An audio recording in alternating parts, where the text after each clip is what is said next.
कहानी की शुरुआत होती है एक सुनसान मार्केट से, जहां हम एक फैमिली को देखते हैं जो बिल्कुल चुपचाप खामोशी से जरूरत का सामान इकट्ठा कर रही होती है। ये लोग इतने ज्यादा डरे हुए थे कि एक दूसरे से बात तक नहीं कर पा रहे थे, बस इशारों से एक दूसरे को समझा रहे थे। आखिर कुछ तो था जो उन्हें बिल्कुल खामोश रहने पर मजबूर कर रहा था। इस फैमिली का लीडर है ली और उसकी वाइफ का नाम एवलिन है। यहाँ उनकी बड़ी बेटी रीगन जो बचपन से सुन नहीं सकती थी, और उनके दो बेटे मार्कस और बो होता है। बो उम्र में छोटा होता है, इसीलिए वो ज्यादा चीजें नहीं समझ पाता। वो ऊपर अलमारी में एक टॉय रॉकेट देख लेता है। जैसे ही वो रॉकेट को उठाने वाला होता है तो वो रॉकेट उसके हाथ से छूटकर नीचे गिरता है। ये देखकर सबके गले में सांसें अटक जाती हैं, लेकिन ऐन वक्त पर रीगन जल्दी से उस टॉय रॉकेट को कैच कर लेती है और सबकी जान बचा लेती है। ली सबको इशारों में समझाता है कि शाम होने वाली है, हमें जल्द से जल्द घर लौटना होगा, नहीं तो हम खतरे में पड़ सकते हैं। तभी इनका 4 साल का बेटा वही टॉय रॉकेट फिर से उठा लाया। उसे देखकर सभी दहशत में आ गए, क्योंकि ये रॉकेट बैटरी से चलने वाला था, जिसे ऑन करते ही शोर मच सकता था। ली अपने बेटे के हाथ से वो रॉकेट लेके उसकी बैटरी निकालकर टेबल पर रख देता है। इसके बाद वो सभी घर के लिए निकलने लगे, लेकिन बो उस रॉकेट को साथ ले जाने की बार बार जिद कर रहा था। इसलिए रीगन चुपके से इस बिना बैटरी वाले रॉकेट को उसके हाथ में थमा देती है और वो भी स्टोर से बाहर आ गई। पर तभी उस बच्चे ने रॉकेट की बैटरियां भी उठा ली। इसके बाद ये चारों लाइन से घर की तरफ निकल पड़े। तब हम देखते हैं कि रोशनियों से चमकने वाला ये शहर कभी गाड़ियों के शोर और इंसानों की भीड़ से भरा रहता, मगर आज ये शहर पूरी तरह से वीरान और सन्नाटे में डूबा हुआ है। यहाँ इंसान तो दूर बल्कि परिंदों की भी आवाज नहीं सुनाई देती। हर तरफ एक खौफनाक सी खामोशी छाई हुई है। पूरी दुनिया में अब कमतर ही लोग जिंदा बचे हैं, जिनमें ये 5 लोग भी शामिल हैं। यहाँ हम देखते हैं कि उन्होंने लाइन से अपने घर तक रेत बिछाया हुआ है और ये लोग इस पर नंगे पांव चल रहे थे ताकि कदमों की भी आहट न हो। वहीं मासूम बो रीगन के पीछे था। वो रॉकेट को लेकर बहुत खुश था। तभी बो ने रॉकेट में बैटरी लगाकर उसे ऑन कर दिया, जिससे उस रॉकेट में म्यूजिक बजने लगा। रीगन सुन नहीं सकती थी, इसलिए आवाज पर उसका ध्यान ही नहीं गया, लेकिन जब ली और एवलिन ने उसे सुना तो वो दोनों बहुत ज्यादा घबरा गए। तभी अचानक घने जंगलों के बीच से निकलकर गोली की रफ्तार से भागता एक खौफनाक मॉन्स्टर बो की तरफ बढ़ने लगा। ली जल्दी से खिलौने को बंद करने के लिए बो की तरफ तेजी से दौड़ता है, लेकिन तब तक बहुत देर हो चुकी थी। वो मॉन्स्टर बो को अपने साथ ले गया। उसके बाद हमें 1 साल के बाद का सीन दिखाया जाता है। ली और उसकी फैमिली ने इस हालात में जीना सीख लिया था। ली ने अपने घर में एक रिसर्च रूम बना लिया था, जहां उसने उस मॉन्स्टर के बारे में पूरी जानकारी हासिल कर ली थी। यहाँ हमें पता चलता है कि वो खौफनाक मॉन्स्टर जो बिल्कुल धीमी सी आवाज को भी कई किलोमीटर दूर से डिटेक्ट कर लेता है। अच्छी बात ये थी कि वो मॉन्स्टर पूरी तरह से अंधे थे, लेकिन उनकी सुनने की ताकत इतनी तेज थी कि वे हवा में जरा सी वाइब्रेशन और धीमी से धीमी आवाज को भी महसूस कर सकते थे। अगर कोई इंसान जोर से सांस भी ले तो उसे भी महसूस करके ये मॉन्स्टर बिजली की रफ्तार से उसकी ओर दौड़ पड़ते थे और उस इंसान को कुछ ही सेकंड में खत्म कर देते थे। साथ ही साथ इन मॉन्स्टर्स की चमड़ी लोहे से भी ज्यादा मजबूत थी, जो उन्हें बंदूक की गोली और किसी भी हथियार से प्रोटेक्ट करती थी। दरअसल आज से 1 साल पहले ये मॉन्स्टर स्पेस से आए एक मेट्रॉइड के जरिए इस धरती पर आए। ये मॉन्स्टर्स इतने ज्यादा तेज रफ्तार थे कि कुछ ही वक्त में ये पूरी धरती में फैल गए और इस दुनिया से लगभग सभी इंसानों का नामो निशान मिटा दिया। इन मॉन्स्टर्स से बचने का सिर्फ एक ही तरीका था, और वो था बिल्कुल शांत रहना, जो कि ली और उसकी फैमिली ये राज जान चुके थे। इसलिए उन्होंने खुद की पूरी तरह से सेफ्टी कर ली थी। ली ने अपने घर के चारों तरफ सीसीटीवी कैमरास लगा दिए थे ताकि मॉन्स्टर के आने की खबर उनको लग सके। साथ ही उसने सीढ़ियों और रास्ते में कदम रखने वाली जगह पर एक खास तरह के निशान लगाए थे ताकि उन क्रीचर्स को उनकी पैरों की आहट भी ना आ सके। और ली ने अपने घर में एक अंडरग्राउंड बंकर भी बनाया था, जहां ये इन मॉन्स्टर्स पर रिसर्च करता था। उसने ये भी पता लगा लिया था कि इस इलाके में कुल 3 मॉन्स्टर मौजूद हैं। अब ली उन मॉन्स्टर की कमजोरी के बारे में जानने की कोशिश कर रहा था। साथ ही साथ ली रेडियो के जरिए पूरी दुनिया में हेल्प का सिग्नल भेज रहा था, लेकिन अब तक उसका किसी से भी कांटेक्ट नहीं हो पाया था। यहाँ हमें पता चलता है कि एवलिन प्रेग्नेंट है और जल्द ही वो एक बच्चे को जन्म देने वाली है। अब क्योंकि ये बच्चा पैदा होने पर रोने लगेगा, इसलिए उन्होंने अपने आने वाले बच्चे के लिए एक साउंड प्रूफ बॉक्स बना लिया है, ताकि जब भी अगर बच्चा रोए तो उसके मुंह पर ऑक्सीजन मास्क रखकर उसे उस बॉक्स में छुपा दें, जिससे उस मॉन्स्टर को बच्चे की रोने की आवाज नहीं आएगी। इस मुश्किल हालात में मॉन्स्टर से बचने के लिए रेडी रहना बहुत जरूरी था, लेकिन ली की बड़ी बेटी बेटी रेगन सुन नहीं सकती थी और ये कमी उसके लिए एक बड़ी मुसीबत बन सकती थी। इसलिए ली इसकी इस कमी को दूर करने की कोशिश में था। ली अपनी बेटी रेगन के लिए एक कॉक्लियर हीरिंग एम्पलीफायर बनाता है और ली वो एम्पलीफायर रेगन को दे देता है। लेकिन रेगन इस एम्पलीफायर को लेकर खुश नहीं थी, क्योंकि उसे लगता था कि हमेशा की तरह ये एम्पलीफायर भी काम नहीं करेगा, क्योंकि ली अपनी बेटी रेगन के लिए पहले भी कई एम्पलीफायर बना चुका था। इसलिए रेगन पहले तो इस एम्पलीफायर को गिरा देती है, लेकिन जब वह उस एम्पलीफायर को टेस्ट करती है तो ये एम्पलीफायर काम कर रहा होता है। बाहरी दुनिया की आवाज सुनते ही वो खुशी के मारे रोने लगती है और साथ में रेगन को अपने छोटे भाई की याद भी आती है। रेगन आज भी खुद को अपने भाई की मौत का जिम्मेदार ठहराती है। इससे लगता है कि अगर उस दिन वो अपने भाई को टॉय रॉकेट नहीं देती तो आज उसका भाई जिंदा होता। रेगन अपने पिता के काम में हाथ बटाकर खुद को साबित करना चाहती थी, इसलिए रेगन अपने पिता के अंडरग्राउंड बंकर की तरफ जाने लगती है। लेकिन तभी उसके पिता उसे रोक लेते हैं और उसे अंदर जाने से मना कर देते हैं, क्योंकि 1 साल पहले रेगन के अपने छोटे भाई को टॉय रॉकेट देने की गलती की वजह से अब वो रेगन पर बिल्कुल भी भरोसा नहीं करता। उसे डर लगता है कि नीचे अंडरग्राउंड बंकर में माइक्रोफोन, रेडियो और भी कई सारी चीजें हैं। अगर गलती से भी रेगन का हाथ किसी ऐसी चीज के साथ लग गया जो साउंड क्रिएट करती हो तो हमारी जान खतरे में पड़ सकती है। अगले दिन ली अपने बेटे मार्कस के साथ मछलियां पकड़ने नदी पर जा रहा होता है। रेगन भी उनके साथ जाना चाहती थी। रेगन ली से रिक्वेस्ट करती है कि प्लीज मुझे भी अपने साथ ले चलो, पर ली ने उसे अपने साथ ले जाने से मना कर दिया। वो रेगन से कहता है कि तुम्हारी माँ घर पर अकेली है, इसलिए तुम घर पर अपनी माँ का ख्याल रखो। जिसके बाद ली मार्कस के साथ नदी की तरफ निकल गया। ये बात रेगन को बहुत ज्यादा बुरी लगती है और वह नाराज हो जाती है। उसे लगता है कि उसके पिता उसे प्यार नहीं करते, इसलिए वह अपना बैग पैक करके वह भी घर से कहीं निकल गई और सीधा उस जगह पर आई जहां पर उसके भाई को मॉन्स्टर ने मार डाला था। वह अपने भाई के कब्र के पास लेटकर रोने लगती है और कुछ ही देर में यहीं पर रेगन की आंख लग जाती है। दूसरी तरफ एवलिन घर पर बिल्कुल अकेली थी। कुछ देर बाद वो बेसमेंट से कपड़े धोकर उन्हें बोरी में भरकर बाहर ले जा रही थी। तभी सीढ़ी पर लगा एक कील उस बोरी में फंसकर सीधा हो गया। वह नुकीला कील ठीक उनके पैर रखने की निशान पर था, पर एवलिन उसे देख नहीं पाई। उधर ली और मार्कस मछली पकड़ने में लगे थे। कुछ देर बाद ली अपने बेटे मार्कस को एक झरने के पास ले आता है और ली अपने बेटे से कहता है कि यहाँ तुम बात कर सकते हो, क्योंकि पानी के झरने की वजह से तुम्हारी आवाज उसमें हाइड हो जाएगी और तुम्हारी आवाज उस मॉन्स्टर तक नहीं पहुंच पाएगी। अब तुम खुलकर बात कर सकते हो। वो दोनों झरने के पास बैठकर बातें करने लगते हैं। मार्कस पूछता है क्या वो बो की मौत का जिम्मेदार रेगन को मानते हैं, जिस पर ली जवाब देता है कि जो कुछ भी बो के साथ हुआ उसमें किसी की भी गलती नहीं थी। लेकिन मार्कस ली को बताता है कि रेगन आज भी बो की मौत का जिम्मेदार खुद को ठहराती है, इसलिए तुम्हें रेगन को ये बात बतानी चाहिए कि उस दिन तुम्हारी कोई गलती नहीं थी। इसी दौरान एवलिन ने अपने मर चुके बेटे की तस्वीर लिए उसकी याद में आंसू बहा रही थी। तभी अचानक उसे लेबर पेन शुरू हो गया, यानी कि उसकी डिलीवरी का टाइम आ चुका था। वो फोटो फ्रेम हाथ में लिए हुए जल्दी से बेसमेंट की तरफ जाने लगी, पर तभी सीढ़ियों से नीचे उतरने की जल्दी में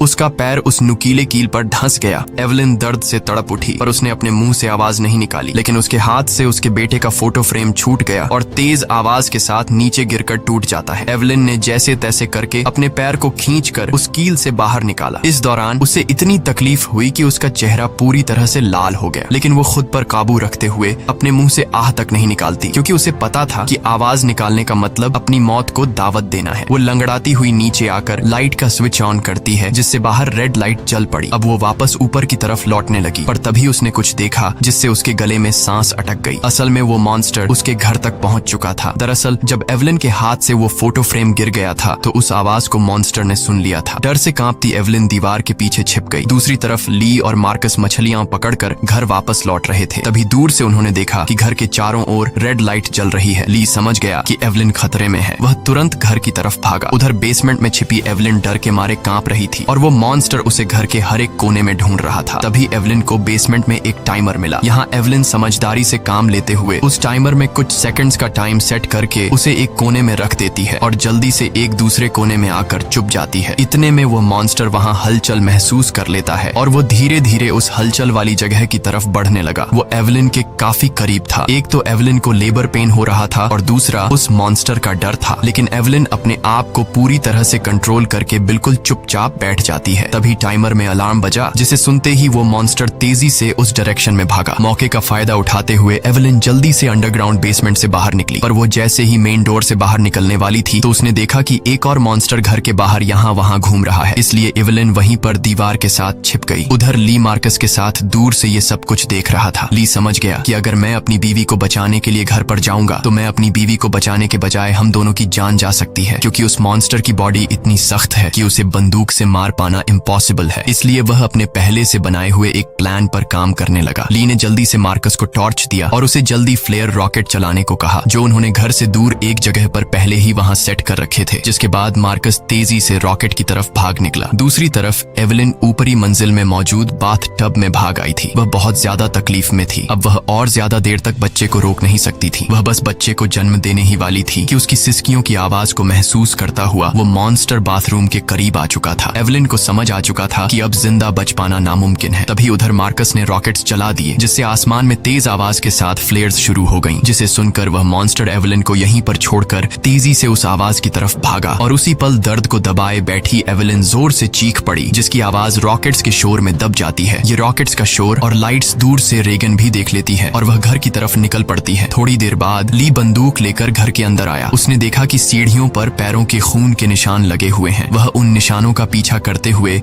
बाथरूम तक पहुंच जाता है। वहां पहुंचकर वह देखता है कि बाथ टब खून से लाल है। वह समझ गया कि एवलिन भी उस मॉन्स्टर का शिकार हो चुकी है। वह आंसू बहाता हुआ वहीं बैठ गया, पर तभी शावर रूम के कांच पर किसी ने हाथ रखा। वह कोई और नहीं बल्कि एवलिन ही थी। एवलिन ने इस मुश्किल हालात में भी खुद को संभाल कर एक बेटे को जन्म दिया था। एवलिन को जिंदा पाकर ली की आंखें खुली की खुली रह गईं। अब इससे पहले कि बच्चे की रोने की आवाज आती, ली तुरंत एवलिन और बच्चे को उठाकर अंडरग्राउंड रूम में ले आया, जिसके बेसमेंट में उन्होंने बच्चे के लिए साउंड प्रूफ बॉक्स बनाया था। लेकिन बेसमेंट में घुसने से पहले ही बच्चे ने रोना शुरू कर दिया, जिसे सुनकर वो मॉन्स्टर तेजी से उनकी ओर आने लगा। ली जल्दी से अंडरग्राउंड रूम में घुसा और दरवाजे को एक मोटे मैट्रेस से ढक दिया। ली ने फौरन बच्चे के मुंह पर ऑक्सीजन मास्क लगाया और उसे बॉक्स में बंद कर दिया, जिससे उसके रोने की आवाज बंद हो गई। तब जाकर उन दोनों ने राहत की सांस ली। यहाँ ली अपनी वाइफ एवलिन को बताता है कि मैं इन क्रीचर्स की कमजोरी जान चुका हूँ। अब जल्द उनके लिए मैं एक औजार तैयार करने वाला हूँ, जिससे ये क्रीचर्स हमारा कुछ नहीं बिगाड़ पाएंगे। इसी दौरान दूसरी ओर रेगन भी घर लौट रही थी। तभी उसे खेतों के बीच एक लाइट जलती हुई नजर आई। रेगन जल्दी से उस लाइट के पास आने लगी, लेकिन वह इस बात से अनजान थी कि एक मॉन्स्टर उसकी कदमों की आहट से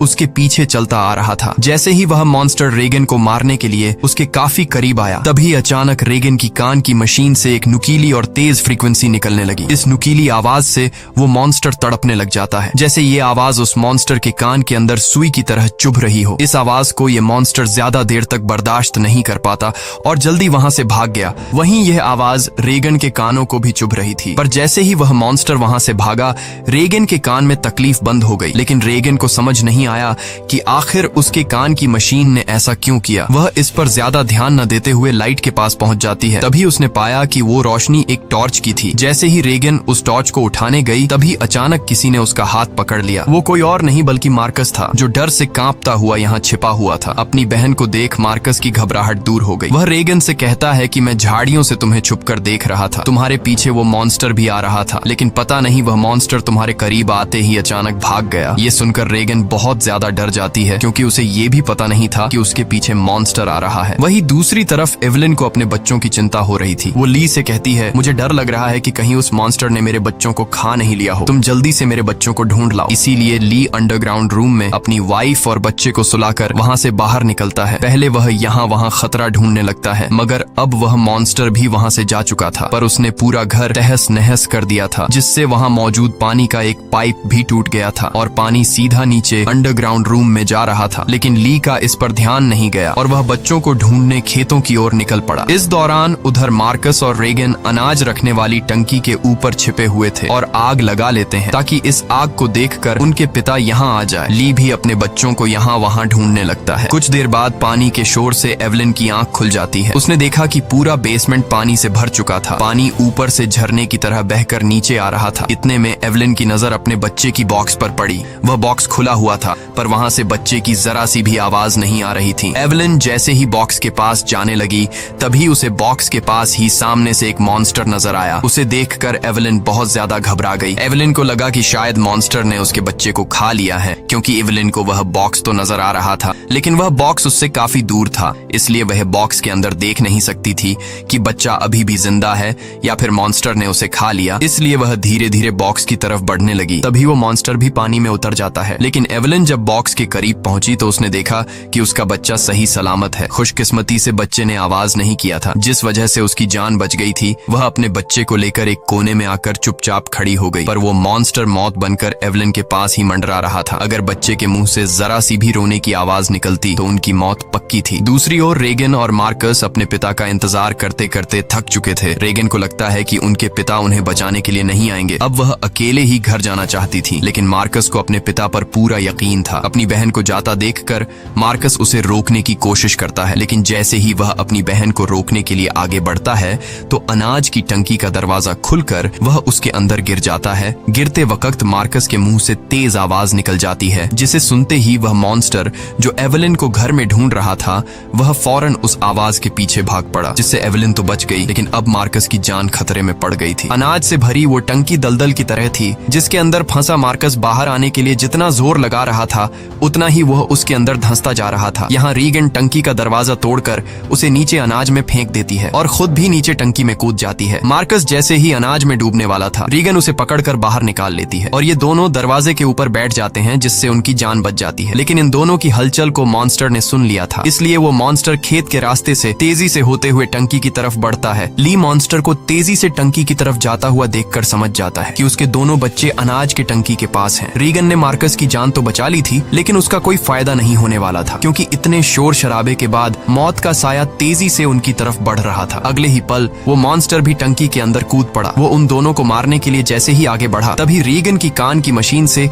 एक बार फिर एक नुकीली आवाज निकलने लगी। ये आवाज उस मॉन्स्टर के लिए बहुत ही ज्यादा पेनफुल होती है, इसलिए वो बिना उन्हें मारे वहां से निकल जाता है। रीगन और मार्कस मौत के मुंह से बाल बाल बच गए और टंकी से बाहर निकल आए। बाहर ली भी उन्हें ढूंढता हुआ आ पहुंचा था। वह अपने बच्चों को सही सलामत देखकर बहुत खुश होता है। इस दौरान एवलिन भी ये सब कुछ सीसीटीवी रूम से देख रही थी। तभी ली को पता चलता है कि अभी भी वो मॉन्स्टर यहाँ आसपास है। उसने बच्चों को फौरन सामने मौजूद गाड़ी की ओर भेज दिया और खुद एक कुल्हाड़ी उठाकर आसपास नजरें दौड़ाने लगा, लेकिन वो क्रीचर ठीक उसके ऊपर होता है। ली जैसे ही पलटकर पीछे देखता है, वो मॉन्स्टर उसे अपने पंजे से मारकर दूर फेंक देता है। अपने पिता को तकलीफ में देखकर मार्कस ली को आवाज देने लगता है। आवाज सुनकर मॉन्स्टर को मार्कस की पोजीशन का भी पता चल जाता है। वो मॉन्स्टर अब मार्कस और रीगन की तरफ बढ़ने लगा, लेकिन तभी एक बार फिर रीगन की कान की मशीन से फ्रीक्वेंसीज निकलने लगी। वह आवाज रीगन को भी चुभ रही थी, इसलिए रीगन ने अपनी कान की मशीन को ही ऑफ कर दिया, लेकिन यह उसकी सबसे बड़ी गलती थी। इस मशीन से जो फ्रीक्वेंसी निकलती थी वही फ्रीक्वेंसी उस मॉन्स्टर की कमजोरी थी, जिसे वो बिल्कुल भी बर्दाश्त नहीं कर सकता था। लेकिन अनजाने में रीगन ने मशीन को बंद करके अपनी ही मौत को दावत दे दी। अगले ही पल वो मॉन्स्टर कार पर झपट पड़ा और मार्कस तक पहुंचने की कोशिश करने लगा। इसी दौरान उधर ली होश में आ गया। अपने बच्चों को खतरे में देख वह समझ गया था कि मॉन्स्टर से लड़कर वह कभी भी मॉन्स्टर को मार नहीं सकता, इसलिए अब उसे सिर्फ एक ही रास्ता नजर आया। उसने रीगन को इशारों में बताया कि मैं तुमसे बहुत ज्यादा प्यार करता हूँ। मैंने तुम्हें कभी भी बो की मौत का जिम्मेदार नहीं ठहराया है और मेरे होते हुए तुम्हें कुछ नहीं हो सकता। जिसके बाद ली जोर से चिल्लाने लगा। उसे सुन वो मॉन्स्टर ली की तरफ दौड़ पड़ा और एक ही झटके में उसे चीर फाड़ कर रख दिया। अपने पिता को मरता हुआ देखकर रीगन को बहुत ज्यादा दुख होता है, क्योंकि पहले उसे लगता था कि उसके पिता उससे प्यार नहीं करते, लेकिन अब उसे रियलाइज हुआ कि वह गलत थी। ली को मारने के बाद वो मॉन्स्टर वहां से चला जाता है। दूसरी तरफ एवलिन भी ये सब कुछ सीसीटीवी के जरिए देख रही थी। तब रीगन उसी वक्त गाड़ी स्टार्ट करके अपने भाई के साथ घर आ पहुंचती है। एवलिन ने अपने बच्चों को सही सलामत देखते ही सीने से लगा लिया। तभी एवलिन ने देखा कि वो मॉन्स्टर एक बार फिर से उनकी तरफ आ रहा है। इसके बाद ये लोग जल्दी से घर के अंदर चले जाते हैं, जहां मार्कस और रीगन अपने छोटे भाई को देखते हैं। रीगन देखती है कि उसके फादर उसके कोक्लियर इम्प्लांट के लिए कितनी मेहनत कर रहे थे। अब वो अपने फादर को बहुत ज्यादा मिस करने लगती है। कुछ देर बाद वह मॉन्स्टर उनके घर घुस आया। एवलिन यहाँ बंदूक तान कर उसके सामने खड़ी हो गई। एवलिन के पास बंदूक तो थी, पर वह जानती थी कि उसकी गोली उस मॉन्स्टर की मोटी खाल का कुछ नहीं बिगाड़ सकती, इसलिए अब उन्हें अपनी मौत अपनी आंखों के सामने नजर आ रही थी। लेकिन जैसे ही ये मॉन्स्टर उन लोगों को मारने के लिए आगे बढ़ा, तभी अचानक रीगन के कान में तकलीफ होने लगी। लेकिन दूसरी तरफ उसने देखा कि वो मॉन्स्टर भी अचानक तड़पने लगा। यानी जैसे ही रीगन के कानों में तकलीफ शुरू हुई, तभी दूसरी तरफ वो मॉन्स्टर भी उससे कई गुना ज्यादा तकलीफ महसूस करने लगा। रीगन समझ जाती है कि उसके कान में लगी मशीन जो उसके पिता ने बनाई थी, उसका इस मॉन्स्टर के साथ कोई कनेक्शन है। तभी रीगन का ध्यान अपने पिता के रिसर्च पर गया, जिससे रीगन को पता चला कि उसके कान रंग के मशीन से निकलने वाली हाई पिच फ्रीक्वेंसी उस मॉन्स्टर की कमजोरी है। रेगन को समझ आ गया था कि जब भी ये मॉन्स्टर मेरे करीब आता तो मेरे कान में तकलीफ होने लगती और ये मॉन्स्टर वहां से भाग जाता। इससे पहले कि ये मॉन्स्टर उन्हें मार देता, रेगन जल्दी से अपने कान में लगे कॉक्लियर इम्प्लांट का पावर और ज्यादा बढ़ा देती है, जिससे निकली हाई फ्रीक्वेंसी साउंड से वो मॉन्स्टर अचानक तड़पने लगा। ऐसा लग रहा था कि जैसे वो हाई फ्रीक्वेंसी साउंड उस मॉन्स्टर के पूरे शरीर में सुइयां चुभा रही हो। यहाँ रेगन की माँ भी समझ जाती है कि ये सारा कमाल कोक्लियर इम्प्लांट का है, लेकिन पावर बढ़ाने से रेगन के कानों में भी और ज्यादा तकलीफ होने लगी। इसीलिए रेगन समझदारी से काम लेते हुए वहाँ रखे एक माइक्रोफोन के साथ उस कान की मशीन को लगा देती है, जिससे वो फ्रीक्वेंसी साउंड वेव और ज्यादा तेज हो गई। अब तो उस मॉन्स्टर का दर्द से बुरा हाल हो गया और उसकी खोपड़ी का आर्मर अपने आप ही खुलने लगा। आर्मर खुलते ही जैसे ही उसका मुंह नजर आया, तभी एवेलिन ने शॉटगन से सीधे उसके मुंह पर ही फायर कर दिया, जिससे उसकी खोपड़ी एकदम गुब्बारे की तरह फट गई और आखिरकार वो मॉन्स्टर मारा गया। हालांकि खतरा अभी टला नहीं था। गोली की आवाज सुनकर उस इलाके में मौजूद बाकी के 2 और मॉन्स्टर भी उनकी ओर आने लगे, लेकिन अब एवेलिन और रेगन को उन मॉन्स्टर्स की कमजोरी मालूम चल चुकी थी। इसलिए रेगन ने माइक का वॉल्यूम फुल कर दिया और एवेलिन उन मॉन्स्टर्स को मारने के लिए तैयार हो गई। इसी के साथ ये कहानी खत्म हो जाती है। अगर आपको वीडियो अच्छी लगी हो तो हमारे चैनल को सब्सक्राइब और वीडियो को लाइक जरूर कीजिएगा। और अगर आपको इस मूवी का सेकंड पार्ट चाहिए तो नीचे कमेंट में पार्ट 2 लिखें।